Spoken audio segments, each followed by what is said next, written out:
Trees are one of the most important elements of any large LEGO display, since they can make the difference between a boring grayscale street and a really great looking city block. Fortunately, there are a million different ways to make LEGO trees, and I'm going to show you 4 of my favorites that I use to bring my city to life. This first type of tree is what I call a flower tree, not only because the trees have flowers on them, but also because the flower is a key part of how the tree is put together. On this one right here, you can see up close, these 3-leaf pieces here are attached to the dark brown 6-stem piece through these flower pieces. And because the flower pieces have the pinhole attachment that the 3-leaf pieces don't, they have an open stud that is much larger than the pin sized attachment that the stem pieces have.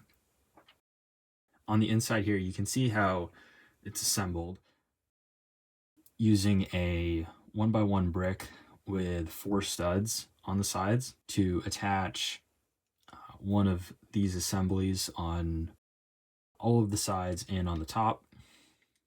And when putting it together, you kind of have to align it correctly because oftentimes 2 of the leaf assemblies will collide.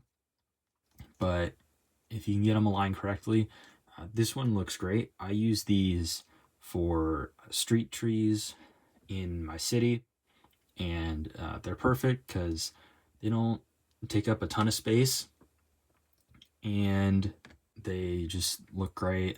You can even get a little bit of color with the flowers. You can do different combinations of leaves and flowers like I have here. I use primarily these bright green leaves and the olive leaves because those are parts that you can get on the pab wall. Also, you can get these bright light orange 1x1 round flowers from the pab wall too, which makes these very cost-effective trees too. One of the challenges with building foliage is often that cost and detail are directly related. So if you want something really detailed that looks really realistic, typically that's going to be much more expensive. But because you can get so many of these pieces from the pab wall, it's actually not that bad. In general, when building foliage, it's good to stick with parts you can get from the pab wall. Now, this version right here, you can see is a little different. Instead of the normal 1x1 round flower pieces, it uses these flower pieces, but turned upside down and put into the 3-leaf piece from the bottom. It makes the overall size of the tree a little bit bigger since the leaves are farther from the center. Unfortunately, you do get some more gaps, so you can kind of see through it more. But it's nice to have this as a different option. You can also get different color combinations with these different flower pieces. Overall, this tree is just a really great looking simple tree that you can build with very relatively common pieces and won't cost too much. Our second kind of tree is one that is very popular. It uses these fern pieces. Again, like the previous tree, these ferns are pretty common to see on pab walls. So you can get a lot of these at a reasonable price. I've gotten whole boxes of these before, so I have plenty. I could build a bunch of trees. But these trees are kind of the perfect way to build a pine tree. You can vary your construction of it for height, or if you want to get a different width or a different shape. It's pretty customizable. Of course, you can also do it in white to get a snow effect. Or what I've done in one of my builds before is just made the top of it white to give it sort of a snow-capped look without making the whole thing snowy. If we look at it from the bottom, You can see how it's assembled. The two of these fern pieces are attached to one of these 1x1 round plates with a bar, and these 1x1 round plates with the bar you can also get on the pad wall. Take this off. You can see each layer is 4 of these attached to a 1x1 brick with studs on all 4 sides. And as you go up the tree, these sort of extensions on the side get smaller to make the whole thing narrower. Towards the top, you do have to change the technique a little bit to get narrower. So as you can see here, there's some anti-stud reversal. One of the methods that we went over in my last video. You can see that's a 1x1 round plate with a hole in the center with a 1x1 round with the bar on top. So you can get this 3x3 cross plate upside down to attach the ferns. This allows you to decrease the radius of the tree a little farther beyond what is possible with the 1x1 round plates with the bar. And then above that, it's just the fern pieces stacked. For this one here, I only stacked 3 on top because if you add a 4th one, it just kind of looks too tall. So I only stacked 3 of them. There's a great looking pine tree, super customizable in the height, width, and the shape of it. You can adjust how fast or slow it gets narrower towards the top.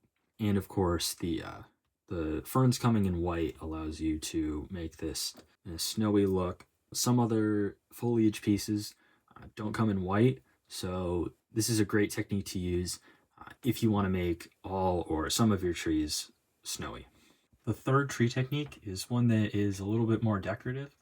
This isn't the type of tree you would build a forest out of. It's one that you'd want to use more sparingly throughout your city. It uses these brown Technic pieces for a trunk. So that's what each of these look like. And then they're just placed in Technic bricks that are on their side, attached to this 1x2 with studs on the side. This is placed back in and then angled to sort of match up with the other one. Now the actual tree portion with the branches and the leaves is attached to the other side with a bar in the end. On that bar is a 6x5 leaf piece with some familiar assemblies on it. If you can see, this looks very similar to what we saw with these, but instead of being attached to a 1x1 with studs on all sides, it's attached to the top and bottom of this 6x5 leaf piece. And again, with these, you need to align them correctly.